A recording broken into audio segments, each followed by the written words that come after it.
तरीका समझ लो। DC machine कहलाती है जो डीसी मोटर भी होती है और डीसी जनरेटर भी होती है। तो ये डीसी मशीन है और इस पर लिखा है डीसी कंपाउंड जनरेटर।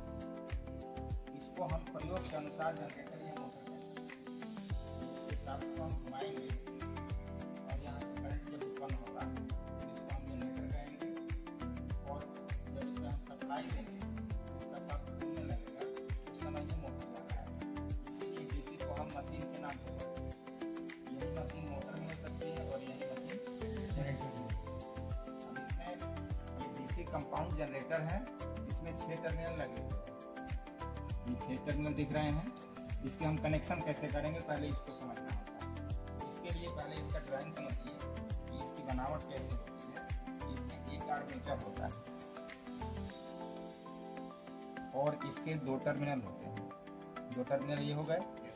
इसके बाद इसमें एक सीरीज कॉइल होती है जो कम चक्कर की होती है और मोटे तार की होती है। ये कहलाती है सीरीज कॉइल। तो ये हो गया आर्मेचर।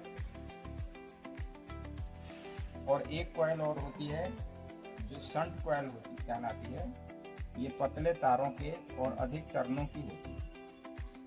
1 2 3 4 5 6 यही टर्मिनल इसमें है। 1 2 3 4 5 6 ये हो गई आपकी शंट कॉइल। अब यहाँ से तो हम देख रहे हैं लेकिन इसमें हमको समझना पड़ता है कि कौन से टर्मिनल शंट के हैं, कौन से सीरीज के हैं और कौन से आर्मेचर के। तो इसको हम 2 तरीकों से टेस्ट कर सकते हैं। या तो मल्टीमीटर से टेस्ट करेंगे या सीरीज टेस्ट लैंप से चेक करेंगे। तो इसमें जब ज्यादा टर्न होता है तो इसका प्रतिरोध कितना होगा? इसका प्रतिरोध भी ज्यादा होगा। ठीक है। इसमें कम टर्न होते हैं यानी कम तार होता है, इसका प्रतिरोध क्या होगा? इसका प्रतिरोध कम होगा। और आर्मेचर है, इसका प्रतिरोध, इसका भी प्रतिरोध कम होगा लेकिन इससे ज्यादा होता है। इससे सीरीज कॉइल से इसका प्रतिरोध ज्यादा होता है। यानी सबसे ज्यादा किसका होगा? शंट कॉइल का सबसे ज्यादा, उसके बाद आर्मेचर का और उसके बाद सीरीज कॉइल का। तो मल्टीमीटर से जब चेक करेंगे तो यही चीज हम चेक करेंगे कि सबसे ज्यादा और सबसे कम और बीच का किसका है। अगर मल्टीमीटर से चेक करें तो इसको हम सबसे कम पहले 200 ओम पर लगाते हैं। 200 ओम पर लगा के चेक करेंगे। ये एक तरफ से शुरू करते हैं। अब यहाँ प्रतिरोध पढ़ेंगे। प्रतिरोध कितना दिखा रहा है? लगभग 2.1 ओम। एक ही आ गया कितना? 2.1 ओम। दूसरे टर्मिनल पर देखते हैं, इसमें प्रतिरोध कितना आ रहा है? 7.2 ओम। इसमें आ रहा है 7.2 ओम। और इसमें चेक करें तो ये कुछ नहीं बता रहा है।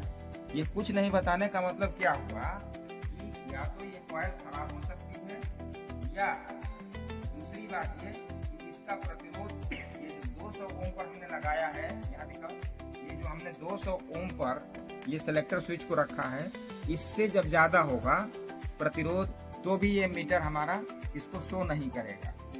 तो पहले इसका रेंज बढ़ाएंगे, 200 से इसको 2000 पर सिलेक्ट करेंगे और अब देखते हैं कि इसमें कोई रीडिंग आ रही है कि नहीं आ रही। अब इसमें रीडिंग दिखा रहा है। रीडिंग कितनी आ गई? 717 ओम। 717 ओम। अब इनका प्रतिरोध यही कॉइल के पास लिख दिया जाए तो हम लिख सकते हैं कि शंट कॉइल का प्रतिरोध आया था 716 ओम। सीरीज कॉइल का कितना आया था? लगभग 2.1 ओम।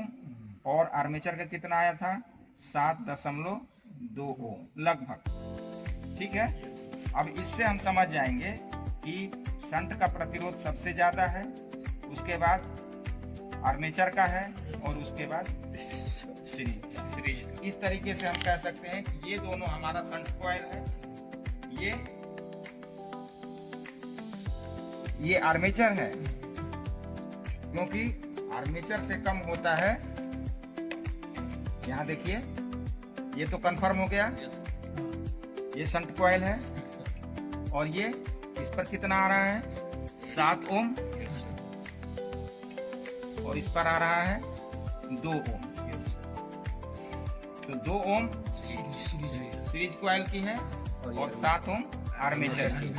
इस तरीके से कह सकते हैं कि ये हमारा दोनों टर्मिनल शंट कॉइल का है, ये आर्मेचर का है और ये सीरीज कॉइल का है। इससे कंफर्म हो गया। अब इसके बाद हम टेस्ट लैंप से चेक करते हैं। टेस्ट लैंप पे हम एक बल्ब लगा देंगे और यहाँ देखिए, इधर से चेक करते हैं। यहाँ पे हाई ग्लो है, यहाँ पे भी हाई ग्लो है, क्योंकि दोनों में प्रतिरोध कम है। और यहाँ बल्ब हमारा जल ही नहीं रहा है, क्योंकि यहाँ प्रतिरोध बहुत ज्यादा है, इसलिए बल्ब को नहीं जला पा रहा है। लेकिन यहीं पर अगर हम एक कम वाट का लैंप लगाएं और इसको चेक करें तो ये हमारा ग्लो कर रहा है। तो इस तरीके से हम सीरीज टेस्ट बोर्ड से भी इसका टर्मिनल चेक कर सकते हैं। ये क्लियर समझ में आ गया? 5 कर दीजिए, 5 कर दीजिए। अब यहाँ पर हम ये 6 टर्मिनल का कनेक्शन करना है।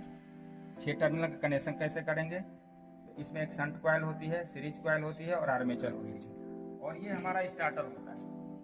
इसी स्टार्टर के माध्यम से इसको हमें चलाना होता है। इसमें लिखा है लाइन, इसमें लिखा है आर्मेचर और यहाँ लिखा है फील्ड। इसके लिए हम क्या करते हैं, पहले हम एसी करंट को डीसी में बदल देते हैं। रेक्टिफायर के माध्यम से इसको डीसी में बदल देते हैं। इसके लिए हम लोगों ने ये डायोड बॉक्स बना रखा है, इसको हम एसी से डीसी में बदलेंगे। इसके बाद डीसी के बाद यहाँ स्टार्टर को अगर हम बात करें तो ये हमारे स्टार्टर में यहाँ पे एल लिखा हुआ है, यहाँ ए लिखा हुआ है और यहाँ एफ लिखा हुआ है। लाइन का मतलब ये होता है, ये पॉजिटिव सप्लाई ला करके हम लाइन पर जोड़ते हैं और निगेटिव सप्लाई हमारी लगभग कॉमन हो जाती है। ठीक है, अब इसका हम कनेक्शन कैसे करेंगे? तो ये ए लिखा है, ये को हम आर्मेचर के साथ जोड़ देंगे और एफ को ये फील्ड के साथ जोड़ देंगे, ये शंट के साथ। समझ रहे हैं मेरी? Yes sir. और इसके बाद क्या करेंगे, ये सीरीज कॉइल इसीलिए सीरीज कहलाता है क्योंकि हम आर्मेचर के साथ हमेशा ये सीरीज में जोड़ा जाता है। तो इसको आपस में लिंक कर देंगे, इसको आपस में लिंक कर देंगे और इन दोनों को लिंक करके और यहाँ पर हम निगेटिव सप्लाई देंगे। बात समझ में आ रही? पहले एसी को हम रेक्टिफायर लगा के डीसी बनाएंगे।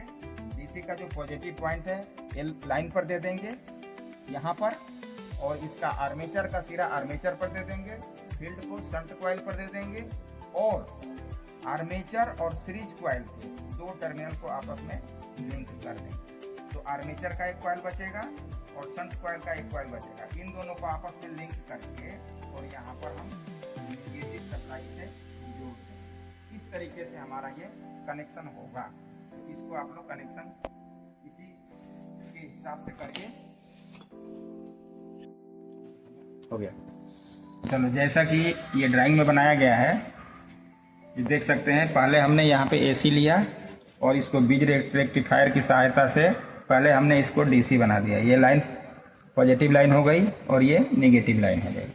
नेगेटिव लाइन को जैसे यहाँ दिखाया गया है कि शंट कॉइल और सीरीज कॉइल को लिंक करना है, ये दोनों यहाँ पे लिंक कर दिया गया है।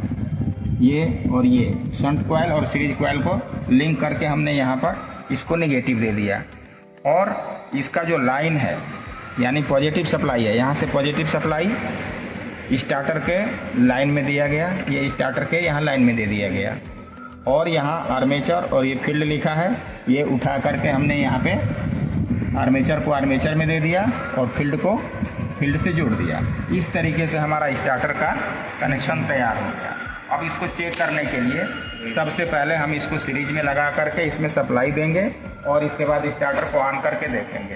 तो यहाँ पे हमारा लाइट ग्लो हो रहा है, इसका मतलब कि ये हमारा कनेक्शन सही हो गया है। अब इसको हम पैरेलल में चलाने का प्रयास करेंगे। अब इस तरीके से कनेक्शन करके हम ये देख रहे हैं,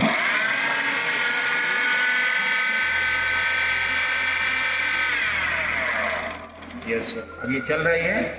ये